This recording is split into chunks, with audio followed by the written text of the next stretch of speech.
자, 그럼 장슬기 데이터 전문 기자와 여론조사 결과 더 살펴보겠습니다. 자, 장 기자, 대통령이 직접 연일 이 부동산 시장 정상화 의지를 밝히고 있는데 지방선거에서 핵심 이슈가 될 거잖아요.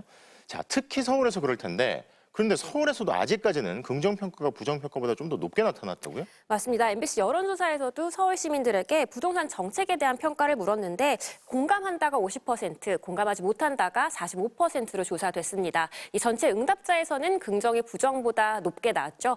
그런데 선거 판세에 중요한 영향을 미치는 이 중도층에서 보면요. 긍정이 48, 부정이 47로 더 팽팽합니다. 그러니까 서울 유권자들, 특히 중도층 표심이 현 정부 부동산 정책에 민감하게 움직일 수 있다는 점을 주목해야 할 텐데요. 그런데 서울은 이미 전국 표심 흐름과는 조금 다른 양상을 띠고 있습니다.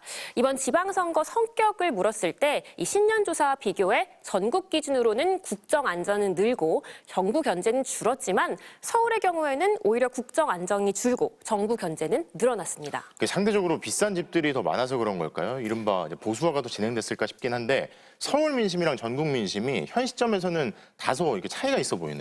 맞습니다. 이 정부가 예고한 양도세 중과 유예 시한이 5월 9일인데요. 지방선거를 한 달 앞둔 시점입니다. 이 시점을 전후로 부동산 시장이 민감하게 반응할 경우 그 여파가 선거에도 영향을 미칠 수 있다는 분석입니다. 자, 그런데 워낙 서울에서도 지역 간의 집값 차이가 크게 벌어져서 이 부동산 이슈가 과거처럼 정부, 여당한테 불리하게만 작용할지는 의문인데요. 네. 자, 그리고 선거 100일 남짓 남았잖아요.